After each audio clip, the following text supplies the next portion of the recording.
Okay, a major point in Booker's career, and one of the ones that many saw as him trying to launch himself towards the presidency, was the nomination hearing for Brett Kavanaugh, who was the second Supreme Court nominee picked by Donald Trump.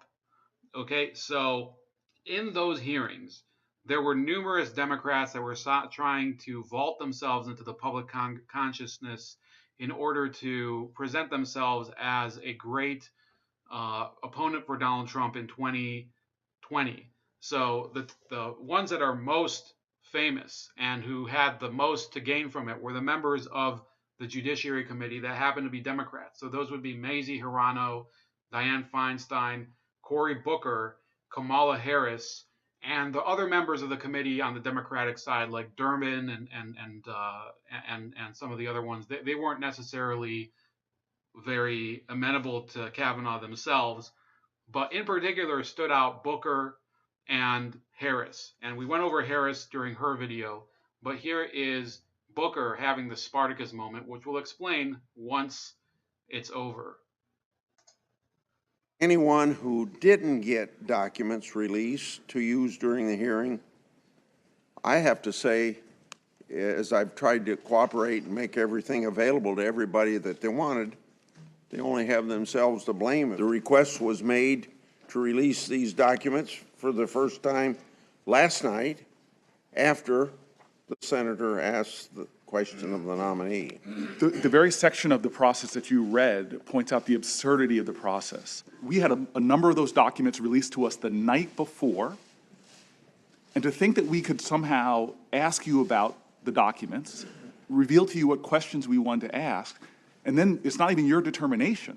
It goes back to Bill Burke. I brought up a document entitled Racial Profiling, and the fact that there is nothing in that document that's personal information, there's nothing national security related, the fact that it was labeled as committee confidential exposes that this process, sir, is a bit of a sham. Was it a sham when we did it for Gorsuch? Was it a sham when Senator Leahy did it? I was disappointed to see last night that some of our colleagues are unwilling or unable to conduct themselves in this hearing with regular order and in accordance with the rules of the committee and the rules of the Senate. And it's inappropriate to raise these in an open session before the committee. And I think our colleagues understand that, but nevertheless decided to go ahead anyway. No Senate rule and no history of the Senate accounts for what is going on right now. Senator Cornyn actually made a very good point. I knowingly violated the rules that were put forth, and I'm told that the committee confidential rules have knowing consequences. I'm going to release the email about racial profiling, and I understand that the penalty comes with potential ousting from the Senate.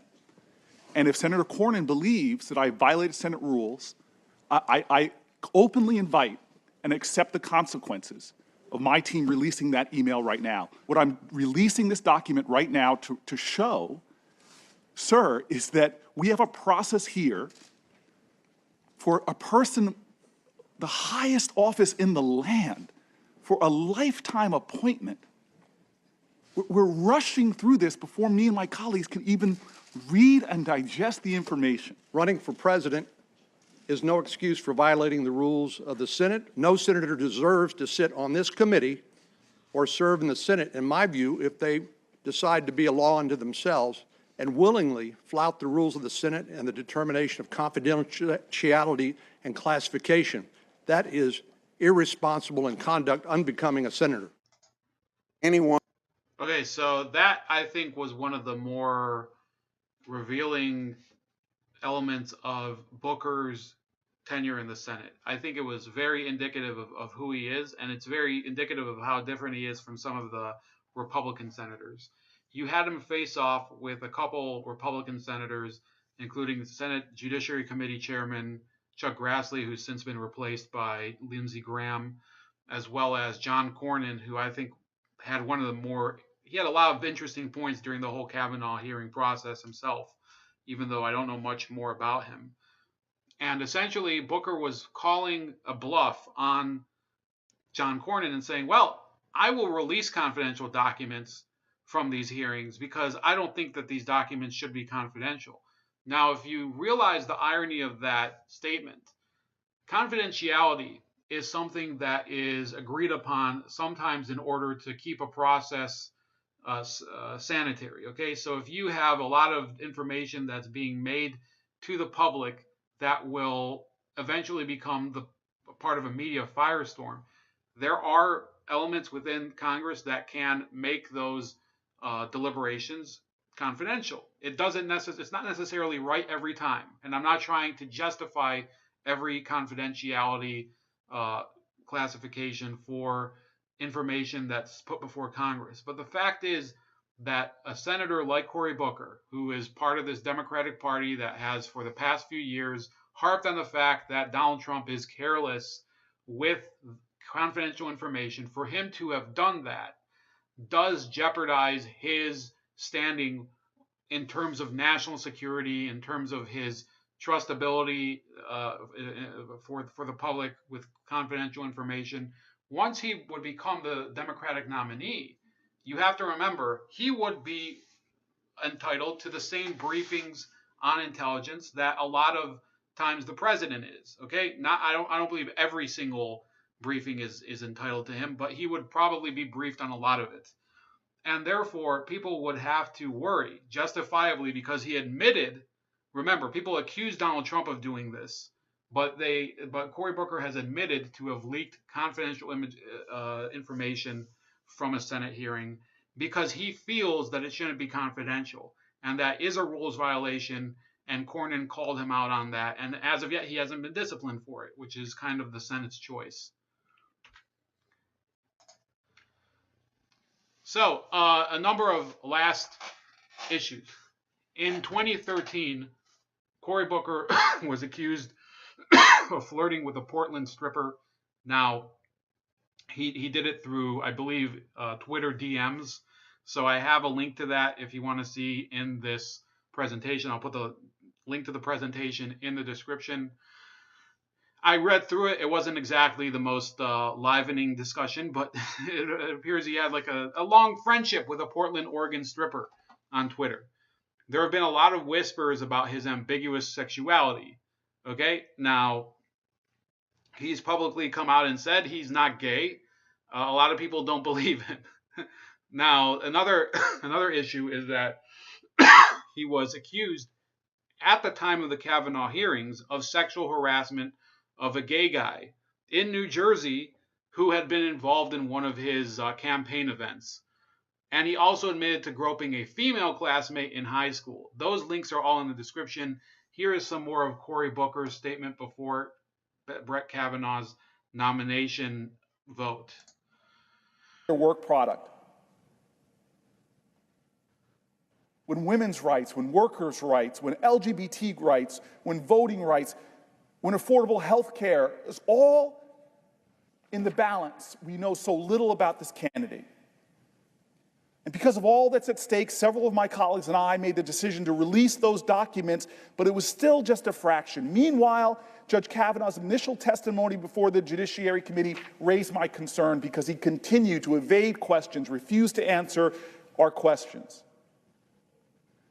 But then after Dr. Blasey Ford came forward, he gave his testimony, and I was stunned. You see, at Judge Kavanaugh's initial hearing in early September, he testified that he wanted to stay, and I quote, 3 zip codes away from politics. He insisted that the Supreme Court must never, I emphasize that word, never be viewed as a partisan institution. But when he came before the Judiciary Committee again last week, Judge Kavanaugh jettisoned his own advice, his own belief in judicial temperament, his own belief in how a judge should behave and be nonpartisan, and he leveled blatantly political accusations. He said the allegations against him were nothing more than, quote, an orchestrated political hit, even speculating that they were motivated by, quote, the revenge on behalf of the Clintons. He cast blame on outside left-wing opposition groups. He told the Democrats that our questioning of him at the hearings had been, quote, an embarrassment. He was belligerent. He was evasive. At times, he was outright deceptive. And at times, he was deeply disrespectful to my Senate colleagues. He displayed the type of fierce partisanship that no American should ever want to see in a federal judge. He went on to say, I quote, almost as if a menacing threat, he said, "What goes around comes around." So this is a 30-minute video. It is on the presentation, so I have to cut it off there. You can go see the rest of it on the presentation. But I wanted to bring that to illustrate the irony of Cory Booker's statement. Cory Booker, during the Kavanaugh hearings, also made this statement that whether or not Kavanaugh was guilty or innocent was irrelevant. And I will. So my hope is that just beyond the vicious partisan rancor that is going on, beyond the accusations, we don't lose sight of what this moral moment is about in this country. And ultimately ask ourselves the question, is this the right person to sit on the highest court in the land for a lifetime appointment when their credibility has been challenged by intimates, people that knew the candidate well as a classmate? When his temperament has been revealed in an emotional moment where he used language that frankly shocked a lot of us. And then ultimately, not whether he's innocent or guilty, this is not a trial, but ultimately, has enough questions be raised that we should not move on to another candidate. And that long list put together by the Heritage Foundation and the Federalist Society, move on to another candidate, because ultimately the Supreme Court is not an entitlement. Just because you went to Yale or were president of your class doesn't entitle you to the Supreme Court. This is a sacred institution. And the people that should be on it, whether you disagree with their political or judicial philosophy at all, the people who should be on the Supreme Court should preserve the integrity of the court and be beyond the reproach of these difficult partisan times. So in doing that, I think it's very fair to assert that Cory Booker himself had gone and defamed the process so badly that he had made it partisan as well. Those people that believe that Brett Kavanaugh came into those hearings of the mindset that he wanted to screw the Democrats, I think you need evidence of that. The fact is that Brett Kavanaugh was a fence sitter on many issues. He was also very much a tool of an establishment form of conservatism. And I didn't support Brett Kavanaugh's nomination. And eventually I realized that, unfortunately, you do have to stand up for Kavanaugh's presumption of innocence, just as you would have had to for any of these other people, including Booker himself. So I'm sorry to those people that think that Brett Kavanaugh's nomination was really a travesty because of his allegations of sexual impropriety or whatever.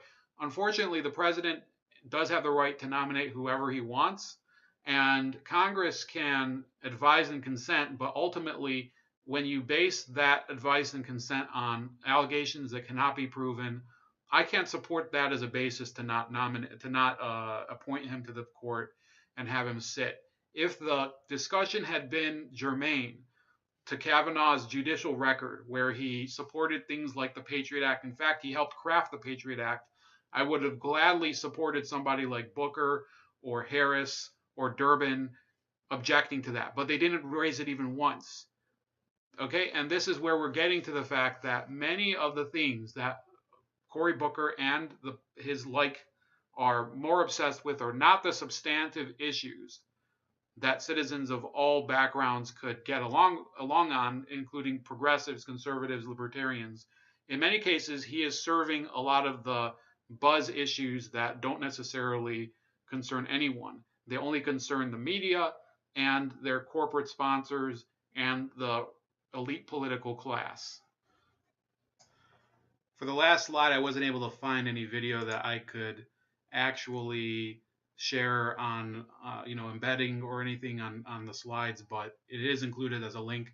And it also indicates that this person who considers himself such a grand nominee to stand up for civil rights, he doesn't even know how to conduct a questioning interview. This is a person who went to Yale Law, and he cross-examined a witness and basically revealed he didn't know anything about her. Not a witness, a nominee for the D.C. District Court.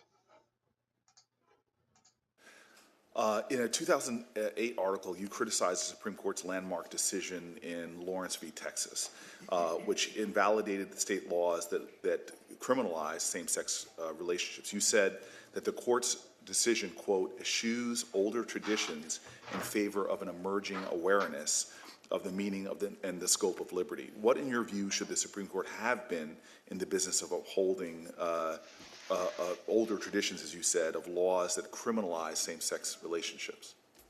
Well, Senator, those were some comments made in the course of an article about dignity and constitutional law, and of course, Lawrence is a precedent of the Supreme Court, which I would faithfully follow if I were confirmed. Are gay relationships, in your opinion, immoral? So the decision that they're talking about is Lawrence versus Texas, which I believe invalidated most of the state sodomy laws that are on the books in the U.S. Senator, I'm not sure, the relevance of that to, I think relevant your opinion. If you think African-American relationships are immoral, do you think gay relationships are immoral? Do you personally believe that gay relationships? No, I do not. So that's a bizarre question. What is an African-American relationship? What does that have to do with a gay relationship? You do not believe that? No. Do you believe they're a sin? Senator, my personal views on any of these subjects are things I would put to one side, and I would faithfully follow. So you're not willing to say here that whether you believe it is sinful for two men to be married. You're not willing to comment on that? Senator, no. Excuse me? I'm sorry? I didn't hear your response. My response is that these personal views are ones that I would put to one side. Whatever my personal views are on this subject, I would faithfully follow the precedents of the Supreme Court. Excuse me for interrupting, I have 1 minute left. In 2013 article, you also criticized the Supreme Court's landmark decision in the United States versus Windsor, which struck down the provision of DOMA that defined marriage as only between a man and a woman. You said the court had found, quote, a novel constitutional right of two people's freedom to marry and to recognize same-sex marriages. And you said that the court's decision amounted to a political choice, not a judicial choice. What do you believe the Supreme Court's decision to respect the status of a same-sex marriage, how was that a political choice and not a judicial one? Well, Senator, in that particular article, what I was saying is that in the case in Windsor, did not recognize same-sex marriage as a right. It only recognized the right to have your marriage recognized if the state provided such a marriage. Of course, that later step was taken in Obergefell, but Windsor, part of what I was explaining was that it was a rather empty right that was in that case. And LGBTQ Americans have faced a long history of discrimination, long histories of violence, intimidation, bullying. Young LGBTQ youth in America report not going to school because of fear for their own safety at rates that are unconscionable. And a lot of the hard-won provisions that we're talking about became the law of the land very recently. So why is this administration currently trying to do so much to roll back transgender right protections and the like? And these matters could very much be brought before you under the regulatory conception that somehow protecting American citizens is burdensome. Senator, I think, civil rights and equal protection of the laws are two essential values in our system. And if I were to be confirmed as a judge, I would firmly uphold that. Have you ever had an LGBTQ law clerk? I've not been a judge, so I don't have any law clerks. Sorry, someone working for you. To be honest, I don't know the sexual orientation of my staff. So I take people as they come, irrespective of their race, ethnicity, sexual orientation. I treat people as individuals. Those are the values that I grew up with, and those are the values I would apply if confirmed. Thank you, Mr. Chairman. So in that clip, you really see Cory Booker for who he is, and that's where I will start my take on why Cory Booker would be a bad or good nominee or candidate for president. So like I said, when Cory Booker came onto the scene, I actually thought he would be a good candidate Back when he was mayor of Newark, I thought those spots with Conan O'Brien were hilarious. But at the time, I think that many people were looking at politics very, very superficially. This was before even the 2012 election. I think many people had political fatigue. The Obama era caused a lot of people to go to sleep politically and, kind of let the chips fall where they may. And that really is where Cory Booker had his most success, because that's how he got elected senator. That's how basically he's gotten so far without having many accomplishments. And when you look at really what that means, Cory Booker, not just in terms of his race or in terms of his personality, but in every other way, would be a perfect sequel to Barack Obama. In many ways, he is just beholden to corporate America. He can spout progressive platitudes and then go ahead and make that compromise that betrays progressives. Now, I am not progressive by any means. I'm pointing that out as a reason why many progressives are already jumping off of the Booker train and going for candidates that are a little more true to their value system, such as, for example, Tulsi Gabbard, and they're hoping that Bernie Sanders would jump in as well. Now, other issues with him. He has kind of a slimy reputation in terms of, his personal relationships. He has a lot of issues with connecting directly with the voter. All of this stuff where he is trying to prove his blackness, going on Charlemagne, like many candidates do, claiming that he knew a drug dealer named T-Bone back when he was living in Newark, which was later revealed to be a fraud, and which I think I'll try to link somewhere in the presentation or the description. That is the Cory Booker that you need to worry about, because ultimately you have another candidate who's very much like him, Kamala Harris, who I believe is worse in that she would throw down more gauntlets for those of us that believe in civil liberties and reforming a lot of our privacy provisions and all of that.